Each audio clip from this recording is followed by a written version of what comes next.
इस बार परीक्षा देने वाले विद्यार्थियों को यहीं से आने जा रहा है। और क्या है वो प्रश्न, उसको आप शेड्यूल देखिए। रंजित सर के द्वारा आपको पढ़ना है और यही प्रश्न आपको पढ़ के भी जाना है और अनुमानता मिलेगा भी आप लोग का। बिल्कुल आप लोग पढ़ करके और एग्जाम में जाइए। पूर्व संध्या को मैं आप लोग के लिए तैयार किया हूं ब्रह्मी के फिजिक्स विषय का ऑब्जेक्टिव प्रश्न। पहला प्रश्न क्या है उसको आप लोग को ध्यान देना है। विद्युत धारा का एसआई इकाई क्या है? सही आपने समझा। विद्युत धारा आपको पता होगा कि जब धारा का प्रवाह होती है तो धारा को आई से डिनोट्स करते हैं और आई से जब डिनोट्स करते हैं तो आपको इसके लिए जो यूनिट लगा रहता है आपको पता होगा कि वो रखा रहता है एम्पियर में लिखा रहता है नहीं। जब उसकी यूनिट जब बताता है यहाँ पर, जब इसके पॉइंटर होता है तो पॉइंटर जाकर यूनिट बताता है क्या चीज में? एम्पियर में। तो आपका सही आंसर आपको एम्पियर हो रहा है। नेक्स्ट बात करेंगे दूसरे नंबर का। ओम का नियम किससे संबंधित है? ओम ने बताया था कि चालक की भौतिक अवस्था, सही समझाया आपने, चालक की भौतिक अवस्था को ना बदला जाए तो उनके सिरों पर जोड़ा गया सेल या बैटरी, आपको पता होगा सेल या बैटरी जो जोड़ा जाता है, आपको पता होगा कि उसके सिरों पर जोड़ा गया सेल या बैटरी से प्रवाहित होने वाली धारा हो गया जो होता है विभवांतर के समानुपाती होती है। यही बात को बताया गया था ओम के द्वारा। तो यहाँ पर ओम का नियम किससे संबंधित है? तो बताइए आप, बैटरी से धारा प्रवाहित होगी ना, तो धारा प्रवाहित होगी तो यहाँ पर सही आंसर आपका विद्युत धारा हो गया। ओम का मान होता है, ये तो आपको पता है कि मैंने अभी बोला बैटरी से वोल्टेज मिलता है या एम्पियर। तो आपका सही आंसर यहाँ पर क्या हो जा रहा है? ए नंबर हो जा रहा है। तो यहाँ पर आपको ये भी आंसर हो गया। विद्युत ऊर्जा की एसआई इकाई, अच्छा चलिए, विद्युत ऊर्जा जब भी कार्य करने की क्षमता होती है तो उसे हम लोग एनर्जी कहते हैं। क्या कहते हैं? एनर्जी कहते हैं। और एनर्जी जो होता है उसको डिनोट करते हैं जे से, और जे किसका होता है? जूल का। तो सही आंसर आपको जूल हो गया ना सही आंसर। बिल्कुल फटाफट आपका आंसर मिल रहा है। रंजित सर के द्वारा channel, YouTube channel rainbow classes जो आपका अपना ही चैनल है, इसी पर आपको स्वागत है। संधारित्र, वाह बहुत अच्छा, में ऊर्जा संचित होती है। कैपेसिटर, आपको पता है कि दो जो कैपेसिटर होता है, एक धनात्मक होता है तो दूसरा ऋणात्मक होता है, यही ना आप लोग जानते हैं। और यहाँ संधारित्र में ऊर्जा संचित होती है, बिल्कुल किस क्षेत्र में? अब ये दोनों से बताइए कैसा क्षेत्र उत्पन्न होगा, आप लोग खुद जानकार हैं, बताओ।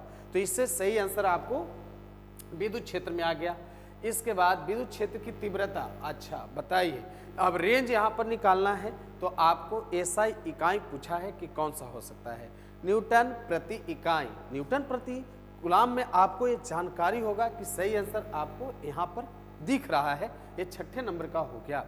7वें नंबर की जब सवाल है तो 7वें नंबर की सवाल में आपको जवाब मैं दे रहा हूँ। विद्युत फ्लक्स एक होता है, जानते हैं, चुंबकीय फ्लक्स, इलेक्ट्रिक फ्लक्स और मैग्नेटिक फ्लक्स, ये बिल्कुल आप लोग को पता होगा। और विद्युतीय फ्लक्स का एसआई मात्रक पूछा है।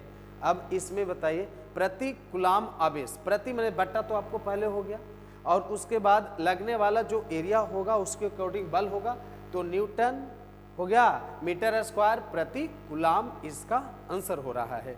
उसके बाद धारा के चुंबकीय प्रभाव की खोज किसने की? चलिए आपको पता होगा, दो खंभे के सहारे किसी ने तार को खींचा था, तो वो थे ओस्टेड नामक वैज्ञानिक, है ना। ओस्टेड ने वैज्ञानिक थे और खंभा में लगे, और यहाँ पर बताइए आपको पता होगा मैग्नेटिक सुई लगा दिया था इन्होंने, है ना। और बताए थे आपको ओस्टेड का प्रयोग भी बताया हूँ, कभी कभी फिजिक्स में आप ऑस्टेड का प्रयोग भी आपको सब्जेक्टिव में आ सकता है, तो आपको यानी बिल्कुल ध्यान देना होगा। और ये ऑस्टेड साहब ने इसकी जानकारी दिया था।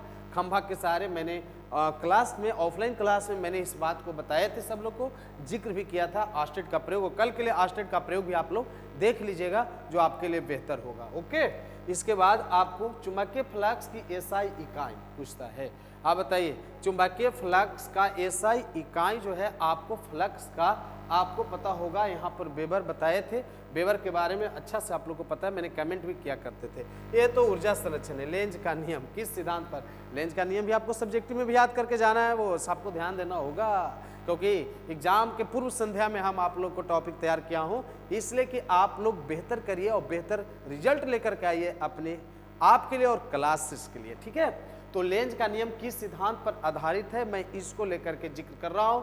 आपको पता है जो कहा था कि लेंज ने क्या बोले थे, आपको पता होगा कि प्रेरित होने वाला धारा का दिशा इस प्रकार की होती है कि उस कारण का विरोध करता है जिसके कारण, आप लोग बताइए फिर से, प्रेरित धारा का दिशा इस प्रकार की होती है कि उस कारण का विरोध करता है जिसके कारण स्वयं, अगला आप लोग कमेंट करके बता दीजिए कि आपको याद है कि नहीं, परिभाषा याद होगा तो कमेंट करके बताइए। तो ऊर्जा संरक्षण यहाँ पर तय बात है, क्योंकि आपको पता है कि नॉर्थ और साउथ दो पोल बना करके आपको पता होगा, और यहाँ पर साउथ और नॉर्थ, यस, और आने का भी विरोध करता है, और आने का भी विरोध करता है, और दूर जाने का भी विरोध करता है नहीं। इस तरह से आपको लेंज का नियम में बात बताया गया है। उसके बाद धारा की आवृत्ति होती है, चलिए एसी धारा की आवृत्ति होती है कितना, ये तो आपको बिल्कुल समझना होगा, आपको याद करना होगा। उसके बाद आपका नेक्स्ट प्रश्न है ट्रांसफार्मर किस सिद्धांत पर, कहना है ट्रांसफार्मर दो प्रकार के होते हैं, आ गया तो बना के आना, छोड़ना मत तुम लोग, है कि नहीं। जितने छात्र छात्रा हमारे बताइए वीडियो के साथ जुड़े हुए हैं ना, उसको छोड़ना है ही नहीं, बिल्कुल छोड़ना मना है। जो छोड़ेगा प्रायश्चित करेगा, छूटेगा ही नहीं आपके हाथों से, बताइए छूटना ही नहीं है। एग्जाम में लगेगा ही नहीं कि भार पड़ रहा है। अच्छा अब तक पेपर हुआ, भार पड़ा नहीं ना, तो फिर कैसे कल का पेपर में कैसे भार पड़ेगा, बिल्कुल नहीं। ट्रांसफार्मर किस सिद्धांत पर कार्य करता है, यह बात को आपको समझना है, यस। तो आप बताओ विद्युत प्रभाव पर, चुंबकीय प्रभाव पर, आप बताइए ऊंचाई और अपचाई, step up step down, primary कुंडली और सेकेंडरी कुंडली, प्राइमरी कुंडली में लपेटों की संख्या सेकेंडरी कुंडली में लपेटों की संख्या से, और तार भी मोटी होती है, बिल्कुल याद हो गया, वही वाला बात, वही है नहीं। और इस तरह से क्या चीज पर, विद्युत चुंबकीय प्रेरण के सिद्धांत पर काम करता है, सबको पता होगा। ट्रांसफार्मर में मैंने बताए थे, है कि नहीं, ट्रांसफार्मर में मैंने बताए थे, इस तरह का फिगर आपको बताया गया होगा, है कि नहीं, इस तरह का फिगर होगा। भूल कैसे रहे आप लोग, याद है वही वाला बात जो पढ़े थे ऑफलाइन में, यस, है नहीं। हम आपके साथ साथ हैं, एग्जाम हॉल तक साथ साथ हैं, टेंशन नहीं लेनी है, यस। प्रकाश का तरंग सिद्धांत किसने दिया, अब बताइए, हाइगेंस, यही है नहीं, हाइगेंस का तरंग सिद्धांत, परावर्तन अपवर्तन, बिल्कुल आपको पता होगा। प्रकाश के तरंग सिद्धांत के बारे में इन्होंने जानकारी दिया है। फोटो इलेक्ट्रिक प्रभाव की व्याख्या, ये कहाँ से आपको दिक्कत होगी, इतने आसान आसान प्रश्न आ रहा है, इस बार के एग्जाम भी आप लोग के लिए बेहतर होने जा रहा है। और फोटो इलेक्ट्रिक प्रभाव की व्याख्या किसने की, यानी यहाँ पर आइंस्टीन साहब का बिल्कुल नाम याद होगा, या आप तो बिल्कुल रखते हैं, इनको तो भूले ही नहीं होंगे आप लोग शुरू से। इलेक्ट्रॉन का आवेश होता है तो हर कोई जानता है, -1.6 गुने 10⁻⁻19 कूलाम, है नहीं, -19 कूलाम सबको पता होगा। अब -19 कूलाम होता है, सबको पता है ना, अच्छा से पता होगा सबको कि कितना होता है, ये सबको पता है। और जब सबको पता है तो पता ही रहने दीजिए, ज़्यादा अच्छा रहेगा, है कि नहीं। तो इतना कूलाम होता है। अब इसके बाद ऋणात्मक है तो ऋणात्मक ले लीजिए, क्या दिक्कत, कोई दिक्कत, कोई दिक्कत नहीं। हाइजेनबर्ग अनिश्चितता सिद्धांत संबंधित है, हाइजेनबर्ग के अनिश्चितता का सिद्धांत, ये तो आपको बिल्कुल जानना होगा कि हाइजेनबर्ग ने अनिश्चितता बताया था कि जब आप स्थान निर्धारित करते हैं तो उसका बताइए आप गति चेंज हो जाता है, और गति निर्धारित करते हैं तो स्थान भूल जाते हैं, इसलिए इसका सही आंसर इलेक्ट्रॉन होगा। उसके बाद में लेके चल अर्धचालक का उदाहरण है, अब बताइए कौन है, तांबा, हे जिसमें आपको पता होगा कि इसमें जर्मेनियम सिलिकॉन, बिल्कुल जर्मेनियम नहीं है तो सिलिकॉन मार दीजिए, क्या दिक्कत, कोई दिक्कत, कोई दिक्कत नहीं, हम हैं आपके साथ एग्जाम तक।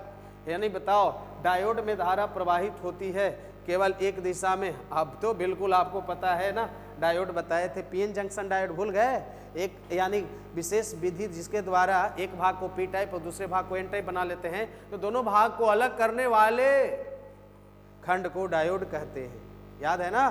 तो इसका नाम हो गया यानी पीएन जंक्शन डायोड, और एक ही दिशा में धारा का प्रवाह होता है। यह मॉडर्न फिजिक्स से आपको पूछा गया क्वेश्चन है, तो फिर आपको डरने की क्या बात है, आया है लॉजिक गेट आ गया। एंड गेट का आउटपुट एक कब होता है, आप लोग को पता होगा कि लॉजिक गेट में एंड गेट का आउटपुट आपको इसमें पता होगा बुलियन व्यंजक, ट्रूथ टेबल, है नहीं? हाँ, याद होगा कि ट्रूथ टेबल यानी 2 इनपुट के साथ एक आउटपुट होती है और इसका बुलियन व्यंजक आपको पता होगा। तो अब बताइए, जब दोनों इनपुट एक हो तो बिल्कुल आपको, क्योंकि इसमें 1 × 1 यानी 1, बिल्कुल। तो यहाँ पर सही आंसर आपको 1 में 1 से मल्टीप्लाई करिएगा जब एक इनपुट 1 हो, है नहीं? जब दोनों इनपुट 0 हो, आप इसमें से चुन लीजिए, वो आप चले जाइए वहाँ पर ट्रूथ टेबल देख लीजिए। ट्रूथ टेबल कौन वाला? एंड गेट वाला ट्रूथ टेबल देखिए, मिल जाएगा इसका आंसर, है कि नहीं? बिल्कुल आसान है।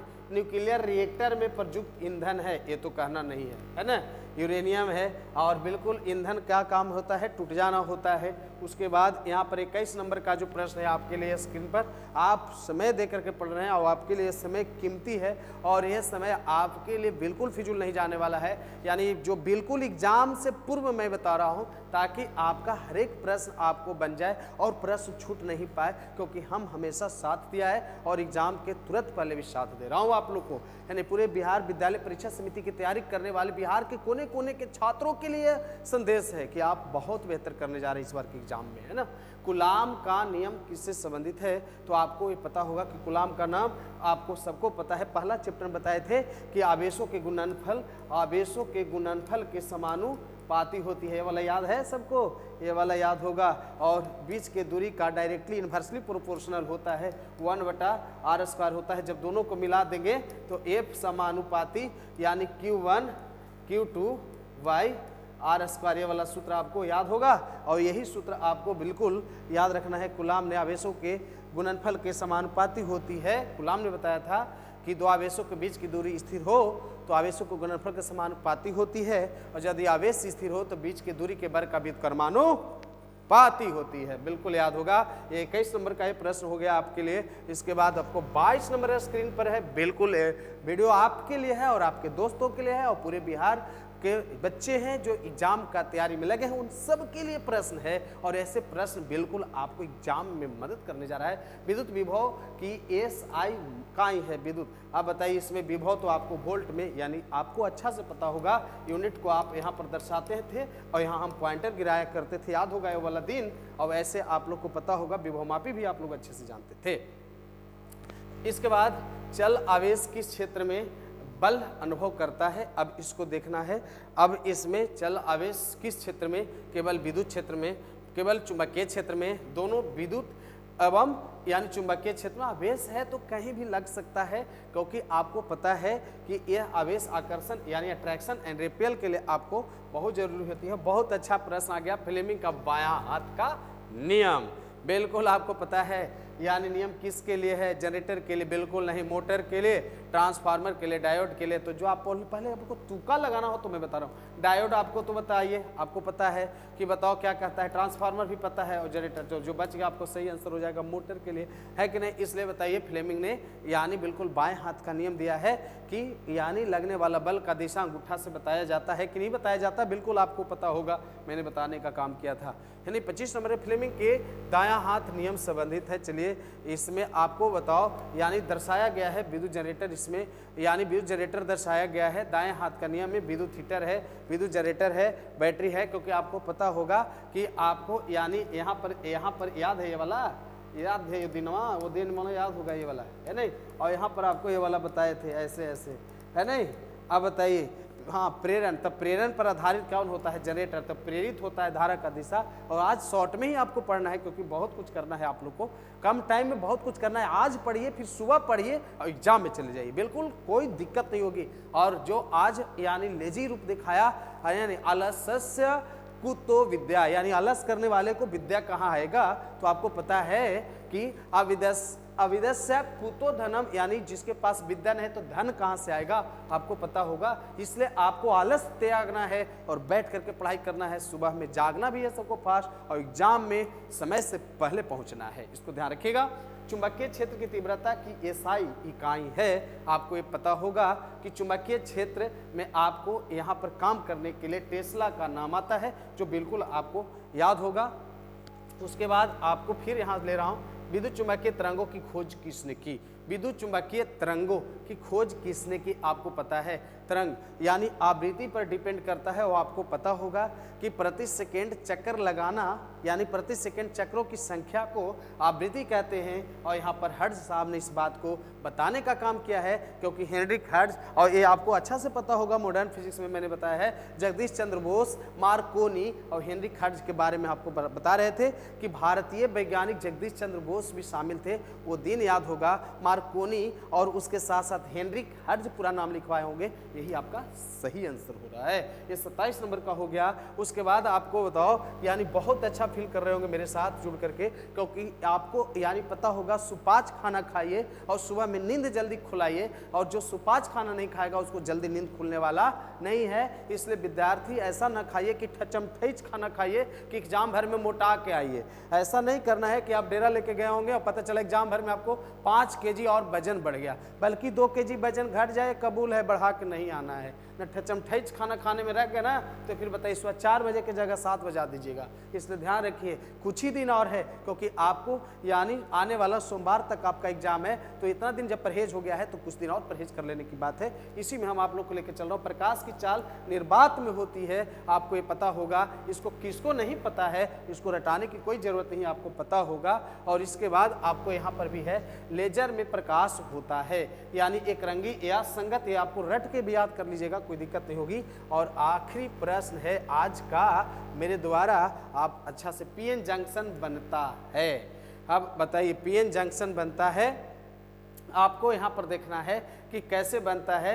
आपको पता होगा P/N प्रकार अर्धचालक से, क्योंकि आपको मॉडर्न फिजिक्स में बताया था पीएन जंक्शन डायोड। और आपको पता है कि किसी वैसे जुक्ति जिसके द्वारा P भाग को अलग कर दिया जाए, N भाग को अलग कर दिया जाए, तो अलग करने वाले जुक्ति को पीएन जंक्शन कहते हैं। मैंने उदाहरण दिया था कि कल के डेट में जब नदियां थी और उसमें जब यानी पुल पुलिया नहीं था, तो पुल पुलिया न होने के कारण नदी की इस तरफ वाले उस तरफ के साथ रिश्ता नहीं बनाते थे। लेकिन आधुनिक समय में पुल बन जाना यानी 2 तरफ के रिश्ते को भी तैयार करना, यानी एक पुल 2 किनारों को नहीं जोड़ता है बल्कि 2 रिश्तों को भी जोड़ने का काम करता है। तो इसलिए पुल की तरफ पीएन जंक्शन होता है। आपको वो दिन याद होगा, मॉडर्न फिजिक्स में मैंने बताए थे। इसलिए आप लोग भी कुछ कर दिखाओ ऐसा, आगे आप लोग बोलिएगा, आप लोग भी कुछ कर दिखाओ ऐसा जो दुनिया करना चाहे आपके जैसा। इन बातों के साथ आप लोग अच्छे से तैयारी कर लिए हैं और आपका एग्जाम भी बेहतर होने जा रहा है। अच्छे मोटिवेशन के साथ आप लोग जा रहे हैं और आपको बिल्कुल यानी एग्जाम का